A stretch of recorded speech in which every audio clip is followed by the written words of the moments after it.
ദൈവമനുഷ്യൻ്റെ സ്നേഹഗീത അധ്യായം 225 വാല്യം 5. ബെത്സൈദ കുളത്തിനരികിലെ തളർവാദ രോഗി. ഈശോ ജെറുസലേമിലാണ്. അന്റോണിയ ഗോപുരത്തിനരികിൽ തന്നെ കറിയോത്തുകാരൻ ഒഴികെ എല്ലാ അപ്പസ്തോലന്മാരും കൂടെയുണ്ട്. അനേകം ആളുകൾ വളരെ ധൃതിയിൽ ദേവാലയത്തിലേക്ക് പോകുന്നു. അപ്പസ്തോലന്മാരുൾപ്പെടെ എല്ലാവരും നല്ല മോടിയായി വസ്ത്രധാരണം ചെയ്തിരിക്കുന്നതിനാൽ ഇത് പെന്തക്കുസ്ത പെരുന്നാളാണെന്ന് ഞാൻ കരുതുകയാണ്. ആളുകളുടെ ഇടയിൽ ധാരാളം യാചകരുണ്ട്. അവരുടെ കഷ്ടതകളെക്കുറിച്ച് ദയനീയമായി വിലപിച്ചുകൊണ്ട് ഭിക്ഷ ലഭിക്കുന്നതിന് ഏറ്റവും പറ്റിയ സ്ഥലങ്ങൾ അന്വേഷിച്ച് അവർ നടക്കുന്നു. ദേവാലയ കവാടങ്ങളിലും ആളുകൾ ദേവാലയത്തിലേക്ക് കടന്നു വരുന്ന 4 കവലകളിലും ഇടം അന്വേഷിക്കുകയാണ്.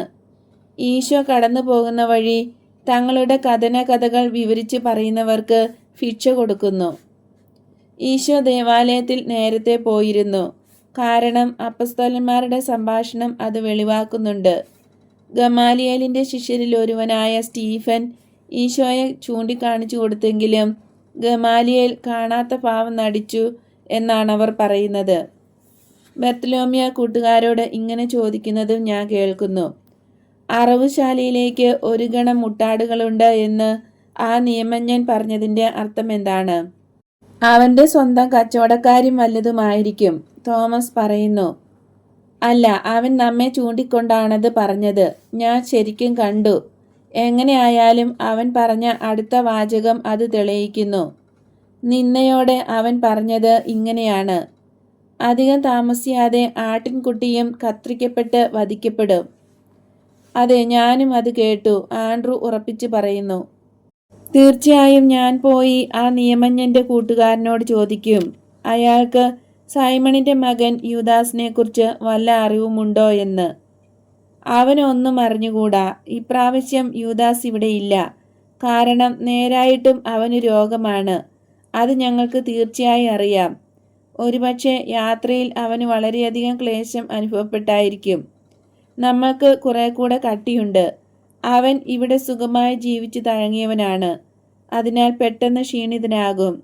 അൽഫേയൂസിൻ്റെ പുത്രൻ ജെയിംസ് പറയുന്നു. ഓന്ത് അവരുടെ കൂടെ ഇല്ലേ എന്നാണ്. അതിന് തോന്നുമ്പോഴെല്ലാം ഓന്ത് നിറം മാറുകയില്ലേ? പത്രോസ് ചോദിക്കുന്നു. മാറും സൈമൺ, പക്ഷേ അവർ അവൻ്റെ വസ്ത്രങ്ങളെയാണ് സൂചിപ്പിച്ചത്. എപ്പോഴും അവൻ പുതിയ പുതിയ വസ്ത്രങ്ങൾ ധരിച്ചാണല്ലോ നടക്കുന്നത്. അവന് അതേക്കുറിച്ച് വലിയ അഭിമാനമാണ്.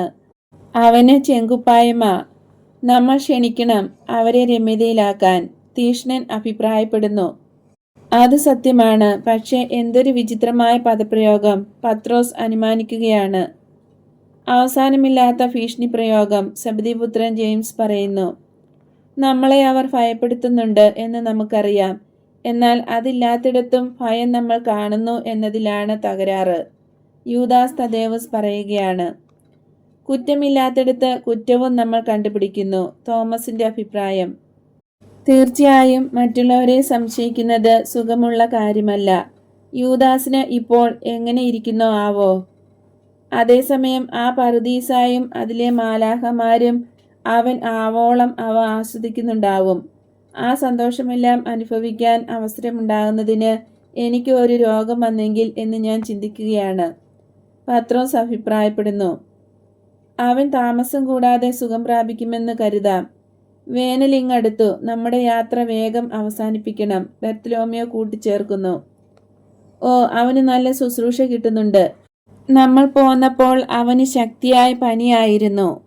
എങ്ങനെയായാലും ആവശ്യം വന്നാൽ ഗുരു തന്നെ അതെല്ലാം ചെയ്യും, ആൻഡ്രൂ തർപ്പിച്ച് പറയുന്നു. അതിന് മാത്യുവിൻ്റെ മറുപടി, എല്ലാവർക്കും ഇങ്ങനെയൊക്കെ വരുന്നതാ. ഓരോ ബുദ്ധിമുട്ടുകൾ അങ്ങനെ വന്നുകൊണ്ടിരിക്കും. എന്നാൽ ഇത് അത്ര ഗൗരവമുള്ളതൊന്നുമല്ല. ഗുരുവിന് അതേക്കുറിച്ച് ആകാംക്ഷയൊന്നുമില്ലല്ലോ. സംഗതി ഗൗരവമാണെന്ന് കണ്ടിരുന്നെങ്കിൽ യോവന്നായുടെ മാളിക വിട്ട് ഗുരു പോരുമായിരുന്നില്ല. ഈശോയ്ക്ക് യാതൊരു ഉത്കണ്ഠയുമില്ല. ഈശോ മാർജാമിനോടും ജോണിനോടും സംസാരിച്ചുകൊണ്ട് മറ്റുള്ളവരെക്കാൾ കുറെ മുമ്പിലായി നടക്കുകയും ദരിദ്രർക്ക് ഭിക്ഷ നൽകുകയും ചെയ്യുന്നു. മാർജാമിന് പലതും ചൂണ്ടിക്കാണിച്ചുകൊണ്ട് വിവരിച്ചു കൊടുക്കുന്നുണ്ട്. ദേവാലയ മതിലിൻ്റെ ഭാഗം വരെ നടക്കുന്നു. വടക്ക് കിഴക്കൻ മൂലയിലെത്തി. അവിടെ ഒരു കവാടമുണ്ട്. അതിനു ചുറ്റും ധാരാളം മണ്ഡപങ്ങളും. ആളുകൾ ധാരാളമായി അങ്ങോട്ട് നടക്കുന്നു. ആ കവാടത്തിന് ആളുകൾ അജകവാടം എന്നാണ് പേര് പറയുന്നത്. ഇതാണ് പ്രൊബാത്തിക്ക, ബെത്സേദ കുളം. വെള്ളത്തിന്മേൽ സൂക്ഷിച്ചു നോക്കൂ, അത് എത്ര നിശ്ചലമാണ്. ഇപ്പോൾ അല്പസമയത്തിനുള്ളിൽ ആ വെള്ളം അനങ്ങുന്നത് നീ കാണും. അത് പൊങ്ങും. പൊങ്ങി നനവിൻ്റെ അടയാളം കാണുന്നത് വരെ എത്തും. നിനക്കത് കാണാൻ കഴിയുന്നുണ്ടോ? ദൈവത്തിൻ്റെ ദൂതനാണ് കുളത്തിലേക്ക് ഇറങ്ങുന്നത്. ജലം അവനെ കണ്ടു. അതിന് കഴിയുന്ന വിധത്തിൽ ബഹുമാനം കാണിക്കുന്നു. വെള്ളത്തിൽ ചാടുന്ന മനുഷ്യനെ സുഖപ്പെടുത്തുവാൻ ദൈവത്തിൻ്റെ കൽപ്പന ജലത്തിന് കൊടുക്കാനാണ് ദേവദൂതൻ വരുന്നത്. ജനക്കൂട്ടത്തെ കണ്ടോ? എന്നാൽ അനേകരുടെ മനസ്സും അലഞ്ഞു തിരിയുകയാണ്. തന്മൂലം ജലത്തിൻ്റെ ആദ്യ ചലനം പലരും കാണുന്നില്ല. അഥവാ ശക്തന്മാരായവർ സ്വാർത്ഥതയാൽ ശക്തിയില്ലാത്തവരെ ഉന്തി മാറ്റുന്നു. ദൈവത്തിൻ്റെ അടയാളങ്ങളുടെ സാന്നിധ്യത്തിൽ ഒരിക്കലും അശ്രദ്ധയ്ക്ക് ഇട കൊടുക്കാൻ പാടില്ല. നമ്മൾ നല്ല ജാഗ്രതയുള്ളവരായിരിക്കണം. കാരണം ദൈവം ദൂതനെ അയക്കുകയോ സ്വയം കാണിക്കുകയോ ചെയ്യുന്നത് എപ്പോഴാണെന്ന് നമ്മൾക്കറിഞ്ഞുകൂടാ. അതുപോലെ തന്നെ ഒരിക്കലും ആരോഗ്യത്തെക്കുറിച്ച് തന്നെയാണെങ്കിലും സ്വാർത്ഥത കാണിക്കരുത്. മിക്കവാറും ഈ ദുർഭകരായ മനുഷ്യർക്ക് ദേവദൂതൻ്റെ സന്ദർശനത്തിൻ്റെ ഫലം കിട്ടുന്നില്ല. കാരണം അവർ ആരുടെ ഊഴമാണ് അടുത്തത് എന്നതിനെ ചൊല്ലി വഴക്കടിക്കുകയും കലഹിക്കുകയും ചെയ്യുന്നു. ഈശോ ക്ഷമാപൂർവം എല്ലാം മാർജിയാമിന് വിവരിച്ചു കൊടുക്കുകയാണ്. കുട്ടി വളരെ ശ്രദ്ധിച്ച് ഈശോയുടെ മുഖത്തേക്ക് തന്നെ അതേസമയം ഒരു കണ്ണ് വെള്ളത്തിലേക്ക് നോക്കി പറയുന്നു, ദേവദൂതനെ കാണാൻ കഴിയുമോ? എനിക്ക് കാണണമായിരുന്നു. ഇടയനായ ലേവി ഏകദേശം നിന്റെ പ്രായമായിരിക്കുമ്പോൾ കണ്ടു. നീ ശ്രദ്ധിച്ചു നോക്കണം. കാണുമ്പോൾ അവനെ സ്തുതിക്കാൻ തയ്യാറായിരിക്കുകയും വേണം. ബാലൻ്റെ മനസ്സ് ഏകാഗ്രമായി. അവൻ ജലത്തിലേക്കും ഇടയ്ക്കിടയ്ക്ക് മുകളിലേക്കും നോക്കുന്നു. അവൻ മറ്റൊന്നും കാണുകയോ കേൾക്കുകയോ ചെയ്യുന്നില്ല. ഈശോ ഈ സമയത്ത് രോഗികളുടെ ഒരു ചെറുഗണത്തെ ശ്രദ്ധിക്കുകയാണ്. അന്ധരും മുടന്തരും തളർവാദ രോഗികളുമുണ്ട്. എല്ലാവരും കാത്തിരിക്കുകയാണ്. അപ്പസ്തോലന്മാരും ശ്രദ്ധാപൂർവം വീക്ഷിക്കുന്നു. സൂര്യപ്രകാശം ജലനിരപ്പിന്മേൽ തത്തിക്കളിക്കുകയും കുളത്തിനു ചുറ്റുമായി പണിതിട്ടുള്ള 5 മണ്ഡപങ്ങളെ പ്രകാശിപ്പിക്കുകയും ചെയ്യുകയാണ്. അവിടെ മാർജിയാം അവൻ്റെ നേരിയ സ്വരത്തിൽ ഉറക്കെ വിളിച്ചു പറയുന്നു, വെള്ളം ഉയരുന്നു, അത് അനങ്ങുന്നു, അത് തിളങ്ങുന്നു. ഓ എത്ര പ്രകാശം! ദേവദൂതൻ! ഇങ്ങനെ പറഞ്ഞുകൊണ്ട് ബാലൻ മുട്ടുകുത്തുകയാണ്. ശരിക്കും വെള്ളം അടിയിൽ നിന്ന് ഒരു വലിയ തിരമാല ഉയർന്നു വന്നാലെന്ന പോലെ കുളത്തിൻ്റെ വക്കുവരെ പൊങ്ങി. സൂര്യപ്രകാശത്തിൽ കണ്ണാടി പോലെ അത് പ്രകാശിക്കുന്നു. ഒരു നിമിഷ നേരത്തേക്ക് കണ്ണഞ്ചിക്കുന്ന പ്രകാശം. മുടന്തനായ ഒരു മനുഷ്യൻ വെള്ളത്തിലേക്ക് ചാടി. ഉടനെ തന്നെ തിരിച്ചു കയറി വന്നു. കാലും അടങ്ങി ഒരു വലിയ കലയും ഉണ്ടായിരുന്ന അയാൾ ഇപ്പോൾ പരിപൂർണ ആരോഗ്യമുള്ളവനായിരിക്കുന്നു. മറ്റുള്ളവർ പരാതി പറയുകയും അയാളോട് വഴക്ക് പിടിക്കുകയും ചെയ്യുന്നു.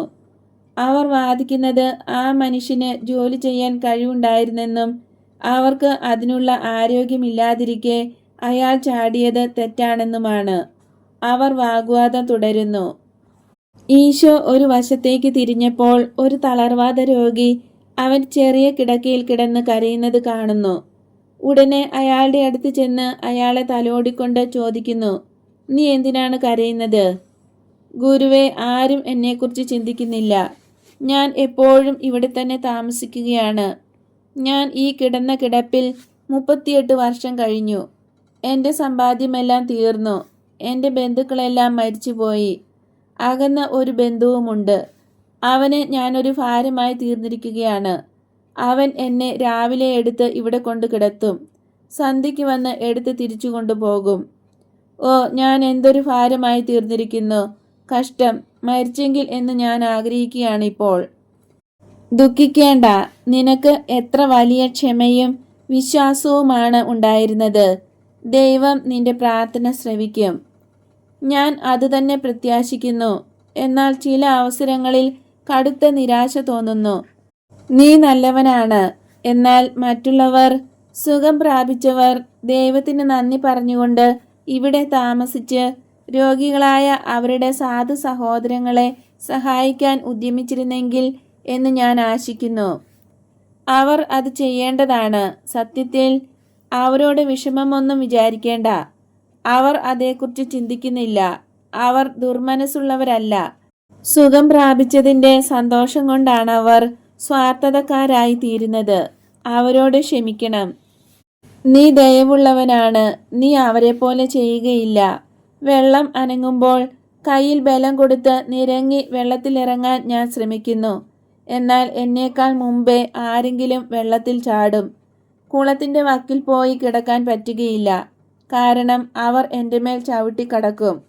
ഇനി അവിടെ പോയി കിടന്നാൽ തന്നെ വെള്ളത്തിലേക്ക് ആരെന്നെ ഇറക്കും? നിന്നെ ഞാൻ നേരത്തെ കണ്ടിരുന്നെങ്കിൽ നിന്നോട് ഞാൻ ചോദിക്കുമായിരുന്നു, നിനക്ക് സൗഖ്യം ലഭിക്കണമെന്ന് നീ യഥാർത്ഥത്തിൽ ആഗ്രഹിക്കുന്നുണ്ടോ? എങ്കിൽ എഴുന്നേറ്റ് നിൽക്കൂ, നിന്റെ കിടക്കയും എടുത്തുകൊണ്ട് നടക്കൂ. കൽപ്പന നൽകാനായി ഈശോ നിവർന്നു നിന്നു. ആ നിവർന്ന കൂട്ടത്തിൽ തളർവാദ രോഗിയെയും എഴുന്നേൽപ്പിച്ചതുപോലെ തോന്നുന്നു. അയാൾ നിവർന്നു നിന്ന് 1, 2, 3 ചുവടുകൾ വച്ചു. അവന് തന്നെ വിശ്വസിക്കാൻ കഴിയുന്നില്ല. നടന്നകലുന്ന ഈശോയുടെ പിന്നാലെ നടക്കുന്നു. ശരിക്കും നടക്കാൻ കഴിയുന്നുണ്ട് എന്നയാൾ മനസ്സിലാക്കിയതോടെ സന്തോഷ നിമിത്തം വളരെ ഉറക്കെ നിലവിളിച്ചു. അപ്പോൾ എല്ലാവരും അവനെ ശ്രദ്ധിച്ചു തിരിഞ്ഞു നോക്കി. എന്നാൽ നീ ആരാണ്? ദൈവനാമത്തിൽ എന്നോട് പറയൂ, നീ ഒരു ദേവദൂതനാണോ? ഞാൻ ദേവദൂതനേക്കാൾ വലിയവനാണ്. എൻ്റെ പേര് ഭക്തി എന്നാണ്. നീ സമാധാനത്തിൽ പോകൂ. ജനങ്ങൾ അവരുടെ ചുറ്റും തിങ്ങിക്കൂടി. അവർക്ക് കാണണം, സംസാരിക്കണം, സൗഖ്യം കിട്ടണം. എന്നാൽ ദേവാലയത്തിൻ്റെ കാവൽക്കാർ അവരും എല്ലാം ശ്രദ്ധിച്ചുകൊണ്ടാണിരുന്നത്. വന്ന് ബഹളം വയ്ക്കുന്ന ജനത്തെ ഭീഷണിപ്പെടുത്തി പിരിച്ചുവിടുന്നു. തളർവാദക്കാരൻ അവൻ്റെ കിടക്ക എടുക്കുന്നു. 2 കോലുകൾ, 4 ചെറിയ ചക്രങ്ങൾ, ഒരു കീറത്തുണി കോലുകളിൽ തറച്ചുണ്ടാക്കിയത്. അവൻ അതും എടുത്ത് സന്തോഷത്തോടെ ഈശോയോട് വിളിച്ചു പറഞ്ഞുകൊണ്ട് പോകുന്നു. ഞാൻ നിന്നെ കണ്ടുപിടിക്കും. നിന്റെ പേരും മുഖവും ഞാൻ മറക്കുകയില്ല. ഈശോ ജനങ്ങളുടെ ഇടയിൽ മറഞ്ഞു. എതിർവശത്തേക്ക് ദേവാലയ മതിലുകളുടെ ഭാഗത്തേക്ക് പോകുന്നു.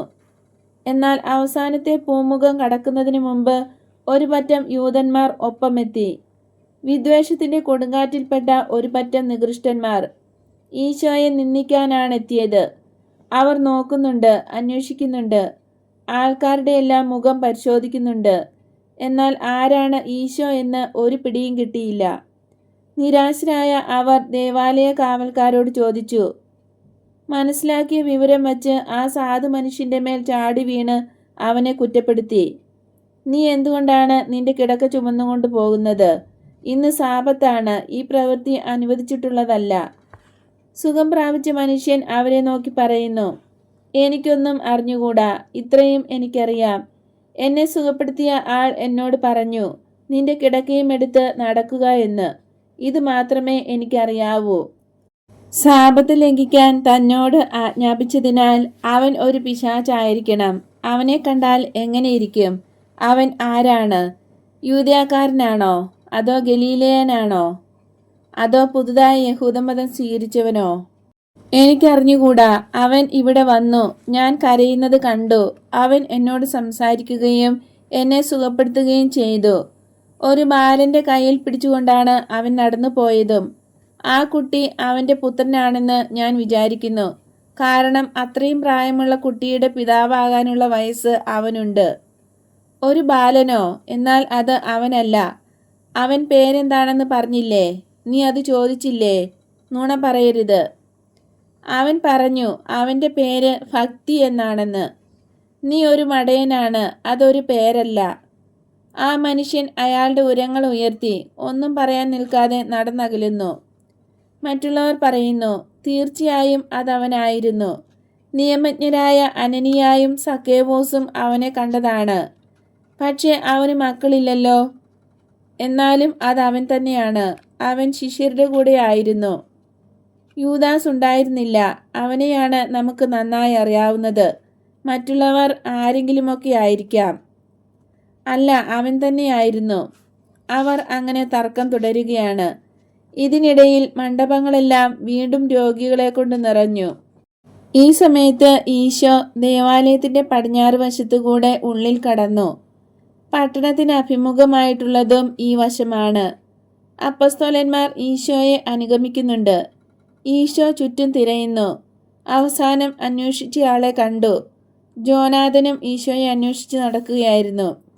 ഗുരുവെ, അവന് വളരെ കുറവുണ്ട്, പനി കുറഞ്ഞു വരുന്നു.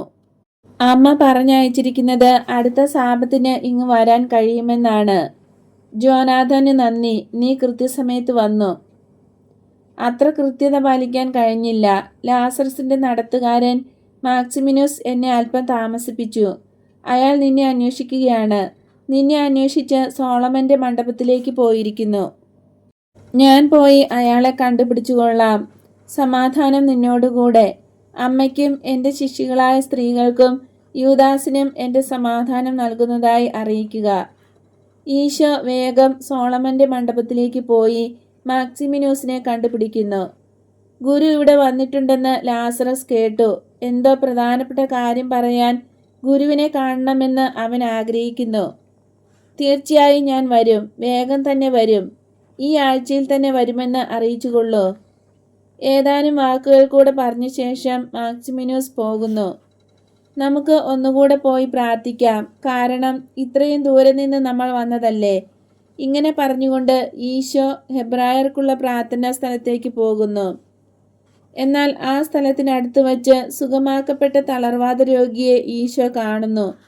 അയാൾ കർത്താവിന് നന്ദി പറയാൻ ദേവാലയത്തിലേക്ക് വന്നതാണ്. ജനക്കൂട്ടത്തിനിടയിൽ ഈശോയെ കണ്ട് അയാൾ സന്തോഷപൂർവ്വം അഭിവാദ്യം ചെയ്തു. ഈശോ പോയി കഴിഞ്ഞ് കുളത്തിനടുത്ത് സംഭവിച്ചതെല്ലാം പറഞ്ഞു കേൾപ്പിച്ചു. എന്നെ പരിപൂർണ ആരോഗ്യമുള്ളവനായി ഇവിടെ വച്ച് കണ്ട ഒരു മനുഷ്യൻ എന്നോട് പറഞ്ഞു, നീയാണ് മിശിഹ എന്ന്. അങ്ങനെയല്ലേ? അതെ, ഞാൻ മിശിഹായാണ്.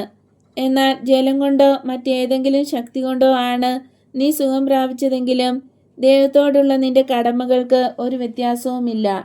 അതായത് നിന്റെ ആരോഗ്യം നന്മ പ്രവർത്തിക്കാനായി നീ വിനിയോഗിക്കണം. നിനക്ക് സൗഖ്യം കിട്ടി. അതിനാൽ നിന്റെ ജീവിത സാഹചര്യങ്ങളിലേക്ക്, പ്രവർത്തനങ്ങളിലേക്ക് നല്ല ഉദ്ദേശത്തോടെ പിന്തിരിയുക. എന്നാൽ ഇനി പാപം ചെയ്യരുത്. ഇനി പാപം ചെയ്ത് ദൈവത്തിൽ നിന്ന് കൂടുതൽ കഠിനമായ ശിക്ഷ വാങ്ങാതിരിക്കാൻ സൂക്ഷിക്കണം. ദൈവം നിന്നോടുകൂടെ.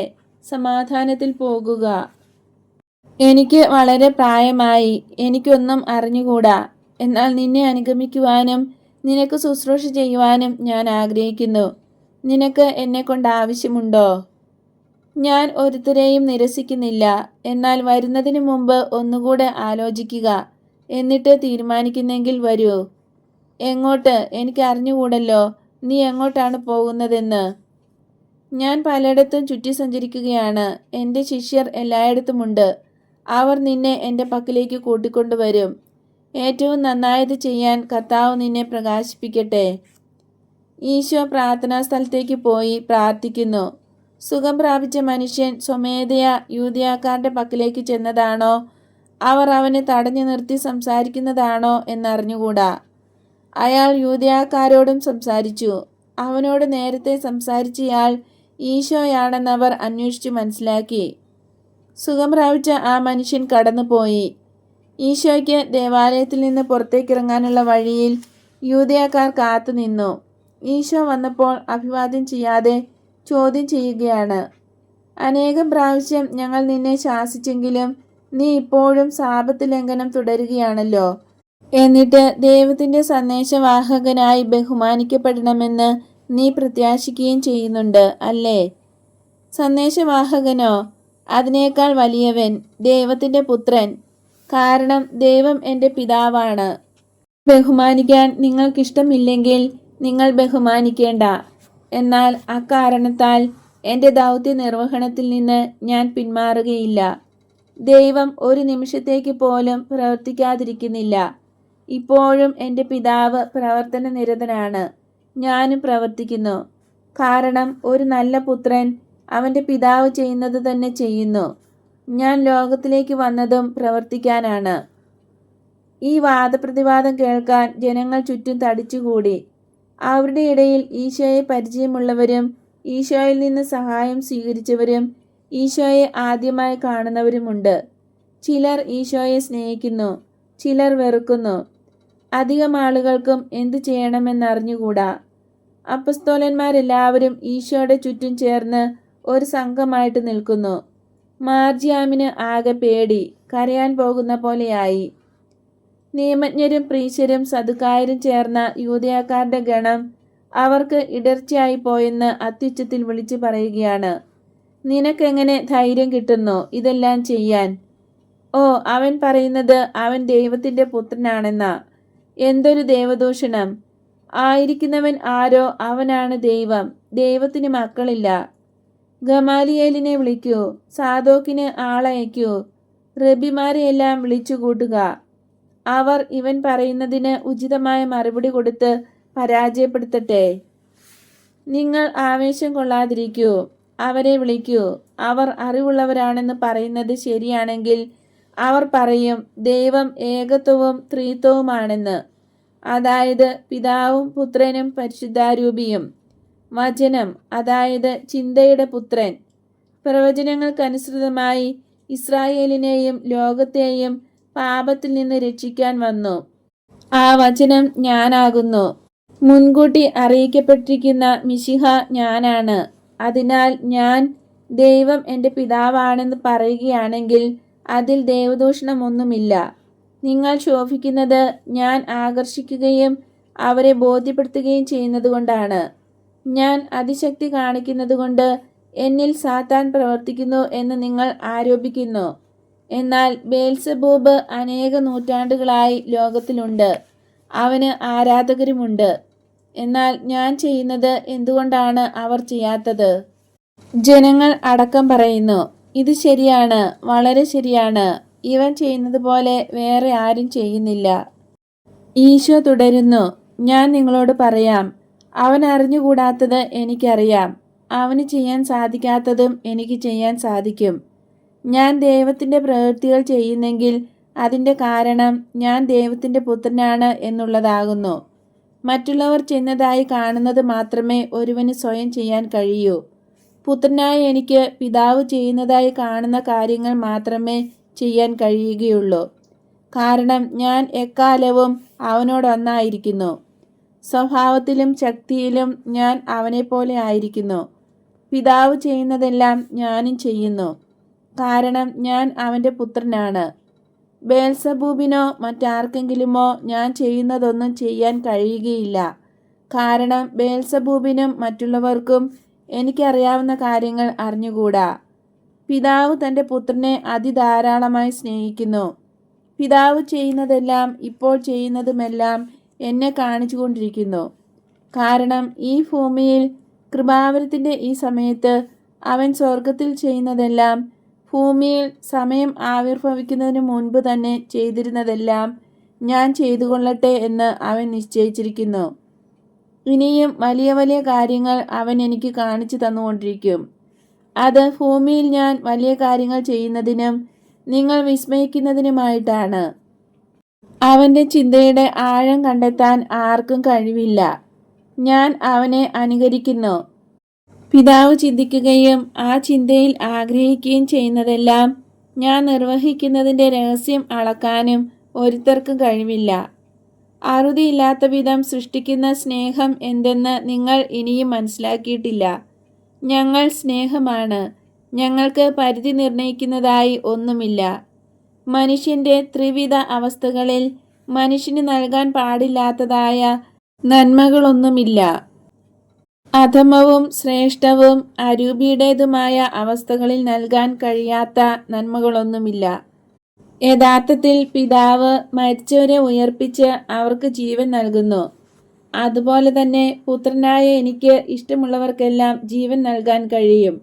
തന്നെയുമല്ല, പിതാവിന് പുത്രനോടുള്ള അപരിമിതമായ സ്നേഹം നിമിത്തം പുത്രനും മനുഷ്യൻ്റെ അധമമായ അംശത്തിന് മാത്രമല്ല ശ്രേഷ്ഠമായ അംശത്തിനും ജീവൻ നൽകാൻ കഴിയും. മനുഷ്യരുടെ മാനസികമായ അബദ്ധങ്ങളിലും അധമവികാരങ്ങളിലും നിന്ന് അവരെ സ്വതന്ത്രമാക്കുന്നതിന് കഴിയും. കാരണം പിതാവ് ഒരുത്തരെയും വിധിക്കുന്നില്ല, വിധിയെല്ലാം പുത്രന് വിട്ടിരിക്കുകയാണ്. കാരണം പുത്രനാണ് തൻ്റെ ആത്മബലി വഴി രക്ഷിക്കുന്നതിന് മനുഷ്യവർഗത്തെ സ്വന്തമാക്കിയത്. പിതാവ് ഇതിൽ നീതിയാണ് ചെയ്യുന്നത്. കാരണം സ്വന്തം പണം കൊടുത്തു വാങ്ങിയതിനെ വാങ്ങിയവന് തന്നെ കൊടുക്കുക എന്നുള്ളത് നീതി മാത്രമാണ്. പിതാവിനെ എല്ലാവരും ബഹുമാനിക്കുന്നത് പോലെ തന്നെ പുത്രനെയും എല്ലാവരും ബഹുമാനിക്കേണ്ടതിനാണ് ഇങ്ങനെ ചെയ്യുന്നത്. പിതാവിനെ പുത്രനിൽ നിന്ന് മാറ്റുകയോ പുത്രനെ പിതാവിൽ നിന്ന് അകറ്റുകയോ ചെയ്താൽ ആ സ്നേഹം നിങ്ങൾ വിസ്മരിക്കുകയായിരിക്കും ചെയ്യുക. അപ്പോൾ ദൈവം സ്നേഹിക്കപ്പെടേണ്ട വിധത്തിൽ, അതായത് സത്യത്തിലും ജ്ഞാനത്തോടും കൂടി ആയിരിക്കുകയില്ല നിങ്ങൾ സ്നേഹിക്കുന്നത് എങ്കിൽ ദൈവനിന്ദ എന്ന പാപവും നിങ്ങൾ ചെയ്യുന്നു. കാരണം നിങ്ങൾ ഒരാളെ ആരാധിക്കുന്നു. വാസ്തവത്തിൽ അവർ അത്ഭുതകരമായി ത്രിത്വത്തിൽ മൂന്നാളുകളാണ്. അങ്ങനെ പുത്രനെ ബഹുമാനിക്കാത്തവൻ പിതാവിനെയും ബഹുമാനിക്കുന്നില്ല.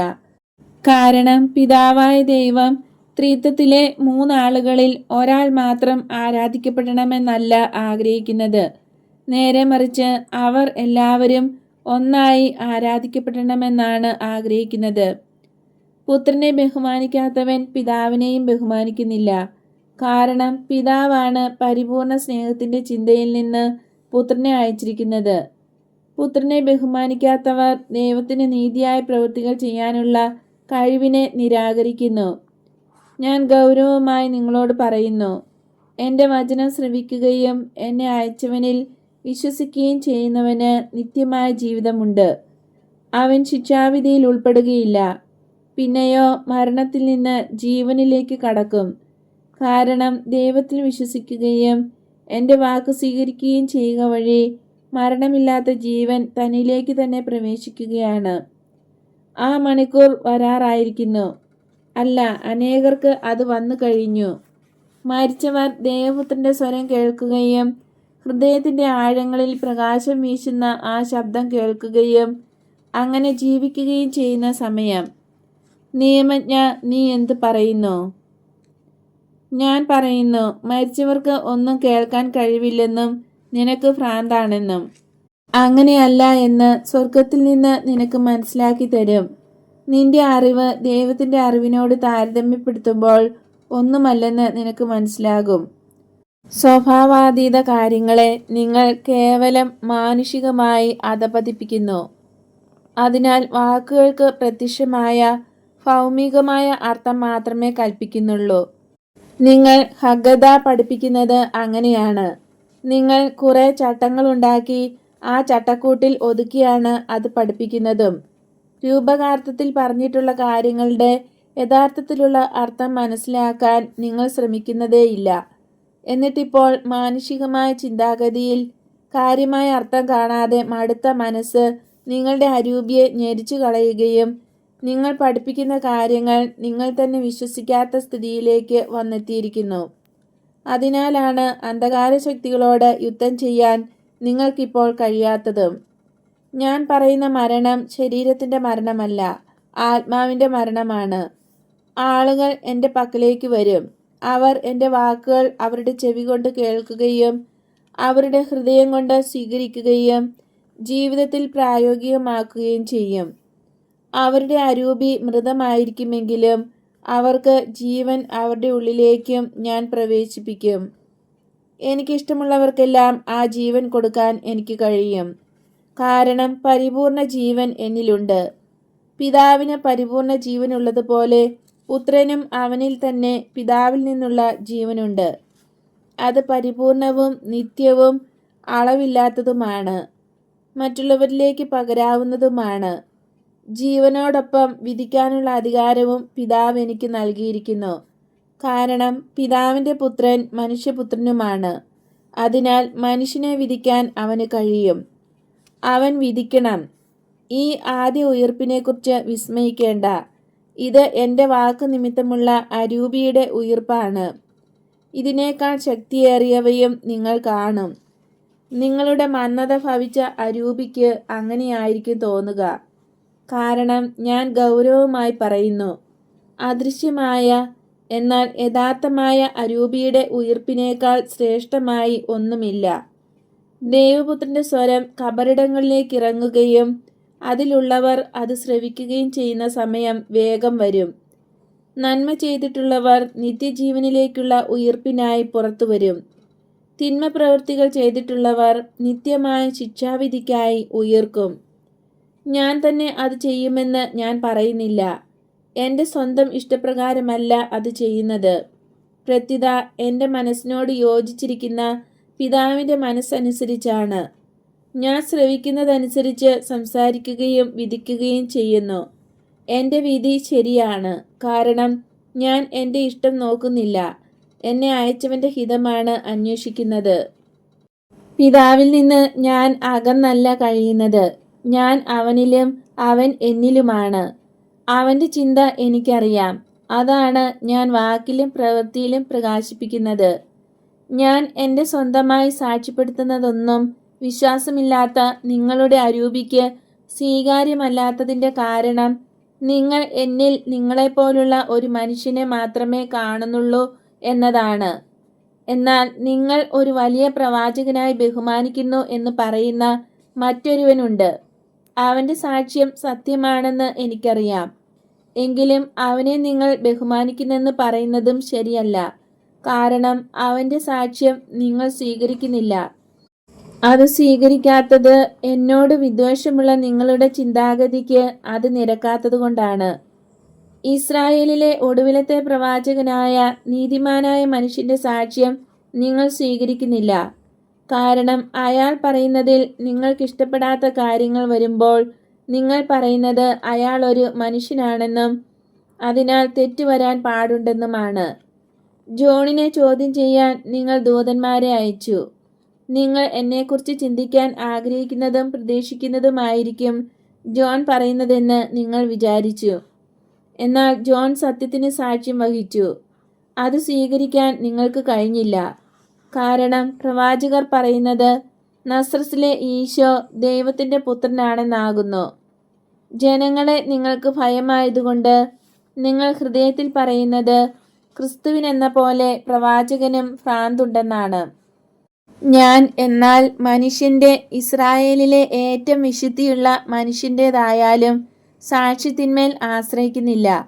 ഞാൻ നിങ്ങളോട് പറയുന്നു, കത്തിജ്വലിക്കുന്ന മിന്നിപ്രകാശിക്കുന്ന ഒരു ദീപമായിരുന്നു ജോൺ. എന്നാൽ അല്പസമയത്തേക്ക് മാത്രമേ ആ പ്രകാശം ആസ്വദിക്കാൻ നിങ്ങൾ ആഗ്രഹിച്ചുള്ളൂ. അവൻ്റെ പ്രകാശം എന്നിലേക്ക് തിരിച്ചപ്പോൾ, ക്രിസ്തു ആയിരിക്കുന്നത് പോലെ അവതരിപ്പിക്കാൻ ശ്രമിച്ചപ്പോൾ ആ ദീപം പറയുടെ കീഴിൽ വയ്ക്കാൻ നിങ്ങൾ അനുവദിച്ചു. അതിനു മുമ്പ് തന്നെ ആ ദീപത്തിനും നിങ്ങൾക്കും ഇടയിൽ ഒരു ഭിത്തി നിങ്ങൾ ഉയർത്തി. കർത്താവിൻ്റെ ക്രിസ്തുവിനെ കാണാതിരിക്കാനാണ് അത് ചെയ്തത്. ജോണിൻ്റെ സാക്ഷ്യത്തെക്കുറിച്ച് എനിക്ക് ജോണിനോട് കൃതജ്ഞതയുണ്ട്, പിതാവിനും കൃതജ്ഞതയുണ്ട്. സാക്ഷ്യം വഹിച്ചതിന് വലുതായ പ്രതിഫലം ലഭിക്കും. സ്വർഗത്തിലുള്ള എല്ലാവരേക്കാൾ ആദ്യമായി സൂര്യനെ പോലെ പ്രഭയോടെ ശോഭിക്കും.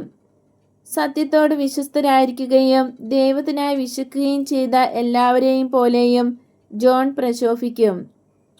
എന്നാൽ ജോണിൻ്റേതിനേക്കാൾ വലുതായ സാക്ഷ്യം എനിക്കുണ്ട്. എൻ്റെ പ്രവൃത്തികളുടെ സാക്ഷ്യം കാരണം ഞാൻ നിർവഹിക്കാനായി പിതാവ് എനിക്ക് തന്ന ജോലികൾ, ഞാൻ ചെയ്യുന്ന പ്രവൃത്തികൾ എനിക്ക് സാക്ഷ്യം വഹിക്കുന്നു. പിതാവ് സകല അധികാരവും തന്ന് എന്നെ അയച്ചിരിക്കുന്നു എന്നതിന് സാക്ഷ്യം വഹിക്കുന്നു. അങ്ങനെ എന്നെ അയച്ച പിതാവും എനിക്ക് തന്നെയും സാക്ഷ്യം നൽകുന്നു. നിങ്ങൾ ഒരിക്കലും അവൻ്റെ സ്വരം കേൾക്കുകയോ അവൻ്റെ മുഖം കാണുകയോ ചെയ്തിട്ടില്ല. എന്നാൽ ഞാൻ അത് കേട്ടിട്ടുണ്ട്, ഇപ്പോഴും കാണുന്നു. ആ സ്വരം ഞാൻ കേട്ടിട്ടുണ്ട്, ഇപ്പോഴും കേൾക്കുന്നു. അവൻ്റെ വചനത്തിന് നിങ്ങളിൽ സ്ഥാനമില്ല, കാരണം അവൻ അയച്ചവനിൽ നിങ്ങൾ വിശ്വസിക്കുന്നില്ല. നിങ്ങൾ തിരുലിഖിതങ്ങൾ പഠിക്കുന്നുണ്ട്. അത് പഠിച്ചാൽ നിത്യജീവൻ കിട്ടുമെന്ന് നിങ്ങൾ വിചാരിക്കുന്നു. തിരുലിഖിതങ്ങൾ എനിക്ക് സാക്ഷ്യം വഹിക്കുന്നുണ്ട് എന്ന് നിങ്ങൾ ഗ്രഹിക്കുന്നില്ലേ? അപ്പോൾ ജീവൻ പ്രാപിക്കുന്നതിനായി നിങ്ങൾ എൻ്റെ പക്കലേക്ക് വരാത്തത് എന്തുകൊണ്ടാണെന്ന് ഞാൻ പറയാം.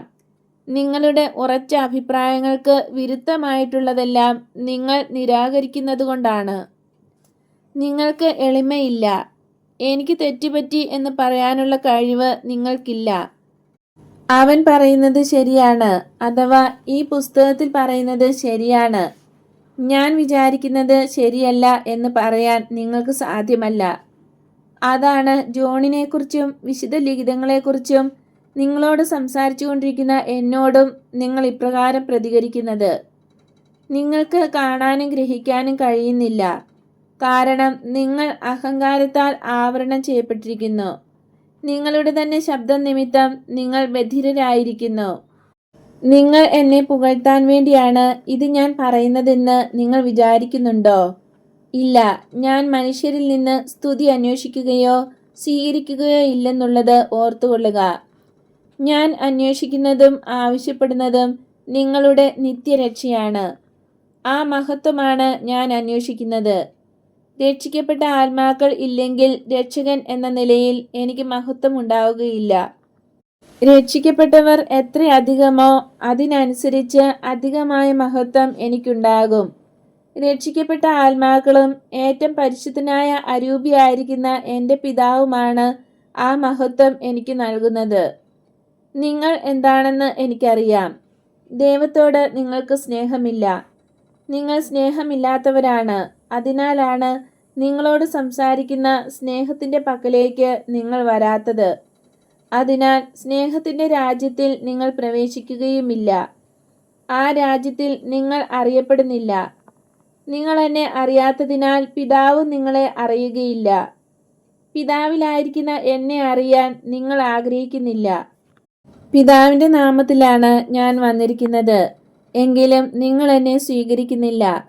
എന്നാലും നിങ്ങൾക്കിഷ്ടപ്പെട്ട കാര്യങ്ങൾ പറയുന്നവനെ അവൻ സ്വന്തം നാമത്തിൽ വന്നാലും നിങ്ങൾ സ്വീകരിക്കും.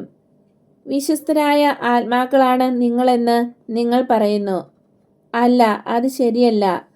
പരസ്പരം ബഹുമതി അന്വേഷിക്കുന്ന നിങ്ങൾക്ക് എങ്ങനെ വിശ്വാസമുണ്ടാകും? ദൈവത്തിൽ നിന്ന് മാത്രം ഉണ്ടാകുന്ന സ്വർഗീയ മഹത്വം നിങ്ങൾ അന്വേഷിക്കുന്നില്ല. സ്വർഗത്തിലെ മഹത്വം സത്യമാണ്. അത് ലോകത്തിൻ്റെതായ താല്പര്യമൊന്നുമല്ല. ലൗകിക താല്പര്യങ്ങൾ ഈ ഭൂമി കൊണ്ട് അവസാനിക്കുന്നതും ആദത്തിൻ്റെ അധപതിച്ച മക്കളുടെ ദുഷിച്ച മനുഷ്യത്വത്തെ മാത്രം ആകർഷിക്കുന്നതുമാണ്. പിതാവിൻ്റെ മുമ്പിൽ നിങ്ങളെ ഞാൻ കുറ്റപ്പെടുത്തുകയില്ല.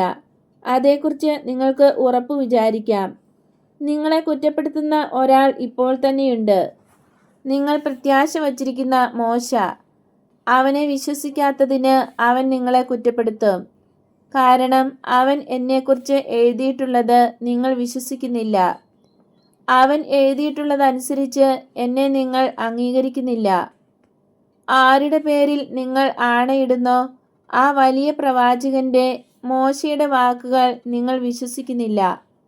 അപ്പോൾ നിങ്ങൾക്കൊരു വിശ്വാസവുമില്ലാത്ത മനുഷ്യപുത്രന്റെ വാക്കുകൾ, എൻ്റെ വാക്കുകൾ നിങ്ങൾ എങ്ങനെ വിശ്വസിക്കും? മാനുഷികമായ രീതിയിൽ ഇത് യുക്തമാണ്.